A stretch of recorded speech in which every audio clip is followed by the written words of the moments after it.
नमस्कार. परवा मी ऑफिसमधून घरी परतत होते आणि एका मोठ्या ट्रॅफिक जॅममध्ये अडकले होते. गाड्यांची लांबच लांब रांग, कर्णकर्कश हॉर्न आणि प्रत्येक जण दुसऱ्याच्या पुढे जाण्याच्या प्रयत्नात. हो, हे तर रोजचंच आहे. आणि तिथे अडकलेल्या प्रत्येक चेहऱ्यावर एक प्रकारचा ताण, एक चिडचिड दिसत होती. तेव्हा माझ्या मनात विचार आला की आपण सगळे इतक्या घाईत आहोत कुठे? बरोबर. या धावपळीचा शेवट काय? आणि ही जी वेगाची नशा आहे ती आपली गरज आहे की आता ती एक सवय किंबहुना एक व्यसन बनलं आहे? खूप महत्वाचा प्रश्न आहे हा. याच प्रश्नांनी मला अस्वस्थ केलं आणि मला आठवला महाराष्ट्राचे सुप्रसिद्ध विचारवंत आणि लेखक प्राचार्य शिवाजीराव भोसले यांचा वेगवशता हा वैचारिक लेख. हो, एक अप्रतिम लेख आहे तो. आज आपण त्याच लेखाच्या आधारे या विषयाचा जरा सखोल वेध घेऊया. नक्कीच. या चर्चेतून आपण हे समजून घेण्याचा प्रयत्न करू की वाहनांची सोय आणि वेगाची अनावश्यक होस यातली सीमारेषा नक्की कुठे आहे. लेखकाच्या मते हा वेग आपल्यावर शारीरिक आणि मानसिकदृष्ट्या काय परिणाम करतो आणि या वेगवशतेतून बाहेर पडण्याचा काही मार्ग आहे का? चला तर मग या विचारांच्या प्रवासाला सुरुवात करूया. चला. अच्छा, सुरुवातीलाच ना एक गोष्ट आपण स्पष्ट करूया आणि तर गैरसमज होऊ शकतो. हो, हे महत्वाचं आहे. की लेखक काही वाहन किंवा गतीच्या एकदम विरोधात आहेत असं नाहीये. अजिबात नाही. उलट वेळ आणि श्रम वाचवण्यासाठी वाहनांची गरज त्यांना पूर्णपणे पटते. मग त्यांची नेमकी अडचण आहे तरी कशावर? त्यांचा आक्षेप वाहनांच्या अस्तित्वाला नाही, तर त्याच्या वापराच्या पद्धतीला आणि त्यामागील मानसिकतेला आहे. ओके. ते दोन शब्दात खूप मोठा फरक स्पष्ट करतात. यथाप्रमाण गती आणि अप्रमाण गती. यथाप्रमाण आणि अप्रमाण. हो, म्हणजे गरजेपुरता आवश्यक वेग आणि गरजेपेक्षा जास्त अनावश्यक वेग. आपली कामं वेळेत व्हावीत, कोणी आजारी असेल तर त्याला वेळेत दवाखान्यात पोहोचवता यावं, यासाठी असलेला वेग ही गरज आहे. अगदी. ती एक अत्यावश्यक गरज आहे. पण मग अप्रमाण गती म्हणजे नक्की काय? फक्त खूप वेगाने गाडी चालवणं? नाही, त्याचा अर्थ त्याहून खूप व्यापक आहे. म्हणजे जेव्हा गरज नसते, केवळ खोट्या प्रतिष्ठेपायी किंवा शेजाऱ्याने घेतली म्हणून आपणही घेऊया या स्पर्धेतून कर्ज काढून वाहन खरेदी करणं. अच्छा. किंवा मोकळ्या रस्त्यावरही उगाचच वेगाने गाडी चालवून इतरांना घाबरवणं, याला लेखक एक विकृती मानतात. विकृती? हो. त्यांच्या मते हा अतिरिक्त वेग म्हणजे एक अक्षम्य आवेग आहे. अक्षम्य आवेग. वा, काय शब्द निवडलाय. हो ना. अक्षम्य म्हणजे ज्याला माफ करता येणार नाही असा, आणि आवेग म्हणजे विचाराशिवाय केलेली कृती. आणि अशी कृती शेवटी आत्मघातकीच ठरू शकते. म्हणजे जी गोष्ट आपल्या सोयीसाठी बनवली आहे तीच आपल्या नियंत्रणाबाहेर जाऊन आपल्यासाठी घातक ठरते. अगदी. पण मला वाटतं नाही, म्हणजे हे फक्त वाहनांपुरतं मर्यादित नाहीये. आजकाल टेक्नॉलॉजीच्या बाबतीतही की नाही हेच होतंय. अगदी बरोबर. तुम्ही खूप महत्वाचा मुद्दा पकडलाय. लेखक म्हणतात की जीवन हे स्थिती आणि गती यांचं संतुलन आहे. थांबणं, चालणं, धावणं. हो, हे सगळं निसर्ग चक्रात गरजेचं आहे. पण दिशाहीन आणि निरर्थक गती ही अधोगती ठरते. बरोबर. वाहनाचा वेग जेव्हा गरजेच्या चौकटीत असतो तेव्हा तो प्रगतीला हातभार लावतो, पण जेव्हा तो ती चौकट ओलांडतो तेव्हा तो विनाशाकडे नेतो. यातला एक विचार तो मला इतका आवडला की तो चक्रावून टाकणार आहे. कोणता? लेखक म्हणतात की आपण वेळ वाचवण्यासाठी वाहने वापरतो, पण नंतर तोच वाचवलेला वेळ घालवण्यासाठी पुन्हा वाहनं चालवतो. हे काय गोड बंगाल आहे. हो. हे तर आजच्या डूम स्क्रोलिंग सारखं झालंय ना.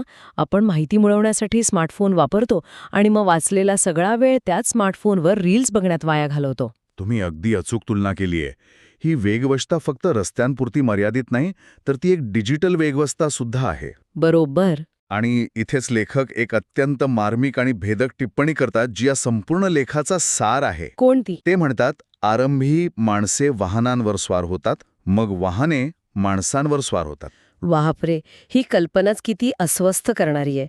म्हणजे आपलं स्वातंत्र्य वाढवणारं साधनच आपल्या स्वातंत्र्यावर गदा आणताय. हे माझ्या कधी लक्षातच आलं नाही. हो, त्याचा अर्थ खूप खोल आहे. सुरुवातीला वाहन आपलं साधन असतं, आपल्या नियंत्रणात असतं. आपण ठरवतो कुठे जायचं, कधी जायचं. पण हळूहळू आपण त्या साधनाचे तितके गुलाम होतो की तेच आपल्यावर राज्य करू लागतं. गाडी आहे, चला कुठेतरी जाऊया, ही भावना कुठेतरी जायचं आहे म्हणून गाडी वापरूया या भावनेवर मात करते. हो, हे खरंय. वेळ वाचवण्याच्या मूळ हेतूचाच आपल्याला विसर पडतो आणि वाहन चालवणं, वेगात फिरणं हेच एक साध्य बनून जातं. आणि तो वाचलेला वेळ मग आपण कुटुंबासोबत किंवा स्वतःसाठी वापरतच नाही. तो पुन्हा रस्त्यावरच्या गर्दीतच घालवला जातो. हे तर अगदी खरं आहे. अनेकदा संध्याकाळी किंवा सुट्टीच्या दिवशी चला एक लॉंग ड्राईव्हला जाऊन येऊ असं म्हणून गाडी काढली जाते. ह्यात काहीच उद्देश नसतो. बरोबर, फक्त गाडी चालवायची असते. साधनच साध्य बनतं. पण मला यात एक विरोधाभास दिसतो. काय? एकीकडे आपण म्हणतो की ही प्रतिष्ठेची गोष्ट आहे, पण दुसरीकडे तासनतास गर्दीत गाडी चालवणं हे तर प्रचंड त्रासदायक आहे.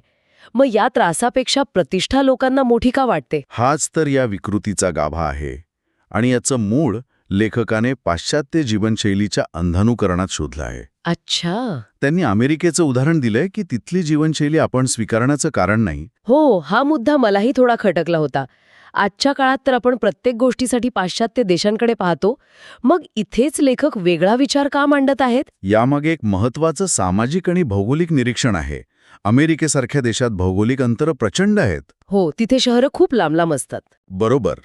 तिथे शहरं, बाजारपेठा, कार्यालयं एकमेकांपासून शेकडो मैल दूर असू शकतात. त्यामुळे तिथे वेगाने प्रवास करणं ही एक अपरिहार्य गरज आहे. ती त्यांची हौस नाही. ओके. पण लेखक सांगतात की या गरजेतून आलेल्या वेगामुळे एक वेगळीच समस्या निर्माण होते. माणसं बेभान होतात. त्या वेगात एक प्रकारची बेहोशी किंवा नशा असते, जी माणसाला वास्तवापासून दूर नेते. अगदी स्वतःपासून दूर नेते. आणि भारताची परिस्थिती याच्या अगदी उलट आहे असं त्यांचं म्हणणं आहे. अगदी बरोबर. भारतात विशेषतः आपल्या शहरांमध्ये अंतरं खूप कमी आहेत, पण माणसं जास्त आहेत. मुलांची शाळा, आपलं ऑफिस, बाजारपेठ. हो, भाजी मंडई, दवाखाना हे सगळं बऱ्यापैकी आवाक्यात असतं. आपल्याला अमेरिकन लोकांप्रमाणे रोज 100-200 मैलांचा प्रवास करावा लागत नाही. त्यामुळे त्यांची जीवनशैली जशीच्या तशी उचलण्याची आपल्याला काहीही गरज नाही. अजिबात नाही. लेखकाने मुंबईचं उदाहरण खूप छान दिलं आहे. हो, लोकल ट्रेनचं. हो, मुंबईसारख्या शहरात लोकल ट्रेनमुळे लोकांचं धावणं एका मर्यादेत राहतं. रुळावरून चालणाऱ्या गाडीमुळे भटकण्याचा प्रश्न नसतो. पण रस्त्यांवर चालणाऱ्या 2 आणि 4 चाकी वाहनांमुळे खरी अडचण निर्माण होते. बरोबर. कारण तिथे वेगावर आणि दिशेवर कोणतंच बंधन नसतं. म्हणजे भौगोलिक गरज नाही हे तर स्पष्ट झालं. पण तरीही लोक वाहनं का चालवतात? यामागे काय मानसिकता असते यावर लेखकाने काही सांगितलंय का? हो, नक्कीच. लेखकाने यामागच्या मानसिक कारणांचा अगदी अचूक शोध घेतला आहे. काय कारण आहेत? ते म्हणतात की अनेकदा लोक इतरांशी एक प्रकारची मानसिक स्पर्धा करण्यासाठी किंवा आपल्या ऐश्वर्याचं प्रदर्शन घडवण्यासाठी वाहनांचा वापर करतात. म्हणजे माझ्याकडे मोठी गाडी आहे, मी किती वेगाने चालवतो हे दाखवण्यासाठी? अगदी. माझा हॉर्न किती मोठा आहे हे दाखवण्याची एक सुप्त इच्छा असते. ही एक प्रकारची सामाजिक प्रतिष्ठा बनली आहे. आणि यासाठी त्यांनी काही उदाहरणंही दिली आहेत जी आजही तंतोतंत लागू पडतात. हो, ते म्हणतात की कोणतंही महत्त्वाचं काम नसताना पत्नीला मागे बसवून शहरातल्या गर्दीच्या रस्त्यांवर, उदाहरणार्थ पुण्यातला लक्ष्मी रोड किंवा जंगली महाराज रस्ता. बरोबर, अशा ठिकाणी मुद्दाम फेरफटका मारण्यात अनेकांना एक वेगळाच आनंद मिळतो. हसते. आजकालचे तरुण तर फक्त इंस्टाग्राम रील बनवण्यासाठी गाडी घेऊन बाहेर पडतात. अगदी. उद्देश तोच, फक्त प्लॅटफॉर्म बदलला आहे. बरोबर आहे. इथे लेखक एक मूलभूत प्रश्न विचारतात की हीच माणसं गाडी असूनही शहरापासून जवळ असलेल्या देहू, आळंदी किंवा सिंगडासारख्या निसर्गरम्य शांत ठिकाणी का जात नाहीत? खरंय. यातून एक अनावश्यक मानसिकता स्पष्ट दिसते. ती म्हणजे आहेच गाडी तर मारूया चक्कर. आणि ही वृत्ती केवळ वैयक्तिक नसते. नाही, तर ती रस्त्यांवर इतरांसाठी अडचणी निर्माण करते आणि वाहतूक कोंडी वाढवते. म्हणजे वाहनाचा उपयोग वेळ वाचवण्यासाठी न होता तो फक्त एक स्टेटस सिम्बॉल किंवा टाइमपासचं साधन बनतो. ही मानसिकता तर झाली इतरांना दाखवण्यासाठी. पण नकळतपणे आपण स्वतःच्या शरीरावर आणि मनावर काय परिणाम करून घेत आहोत ह्याचा विचारच केला जात नाही. बरोबर. लेखक याबद्दल काय म्हणतात? कारण कोणताही ताण आधी मनावर आणि मग शरीरावर येतो. लेखक या परिणामांवर अगदी नेमकं बोट ठेवतात. त्यांच्या मते वाहनाचा वेग वाढला की आपलं त्यावरचं नियंत्रण कमी होतं. हो, हे तर साधं भौतिकशास्त्र आहे. अगदी. पण त्याही पुढे जाऊन पुढच्या वाहनाला मागे टाकून पुढे जाण्याच्या हव्यासापोटी त्या इगोमुळे अनेक अपघात होतात.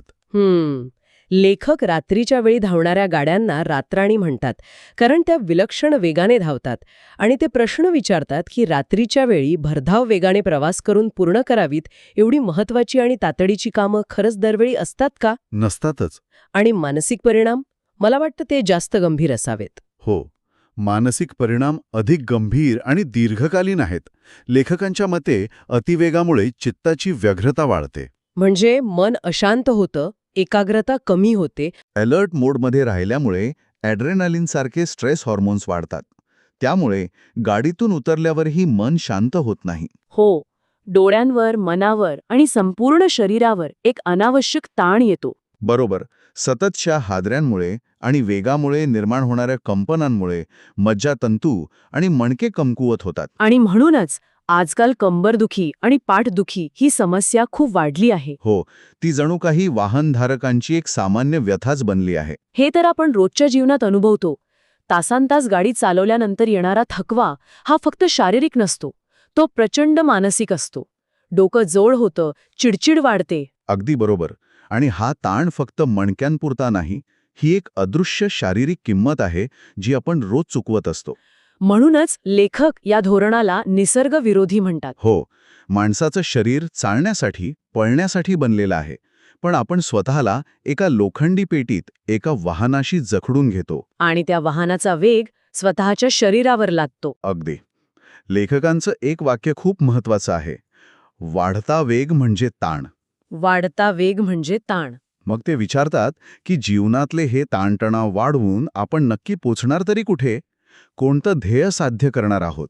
तर या संपूर्ण चर्चेतून एक गोष्ट माझ्यासाठी तरी स्पष्ट होते की वेग हे एक साधन आहे, साध्य नाही. बरोबर. पण त्याचा अतिरेक आपलं स्वत्व म्हणजे आपलं स्वतःचं अस्तित्व आणि स्वास्थ्य म्हणजे आपलं आरोग्य ह्या दोन्ही गोष्टी आपल्याकडून हिरावून घेतो. हो. प्राचार्य भोसले यांचा संदेश अगदी सोपा आणि सरळ आहे.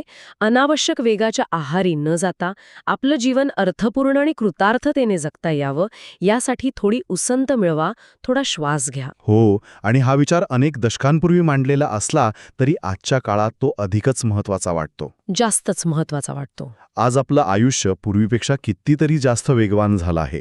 कामाचा वेग, माहितीचा वेग, अपेक्षांचा वेग. या सगळ्या वेगाच्या गर्दीत आपण स्वतःलाच हरून बसतो.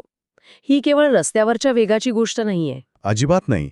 ही आपल्या संपूर्ण जीवनाच्या वेगावरच विचार करायला लावणारी आहे. म्हणजे लेखकाचा इशारा फक्त वाहन चालकांना नाही, तर आधुनिक जीवनशैली स्वीकारलेल्या आपल्यापैकी प्रत्येकाला आहे. अगदी तसंच. आणि लेखक शेवटी एक अत्यंत गंभीर इशारा देतात, जो आपल्याला विचार करायला भाग पाडतो. कोणता? ते म्हणतात, अनाठायी वेगामुळे पोहोचण्यापूर्वीच अंत होण्याची शक्यता वाढते. याचा शब्दशः अर्थ तर अपघात असा होतो, जो खूपच भयानक आहे. हो, त्याचा शब्दशः अर्थ अपघात असाच होतो आणि तो खरा आहेच. पण जरा वेगळ्या, अधिक व्यापक दृष्टीने पाहिलं तर, म्हणजे जीवनात यशस्वी होण्याच्या किंवा कुठेतरी पोहोचण्याच्या घाईत आपण जगण्याचा तो सुंदर प्रवासच तर गमावत नाही ना.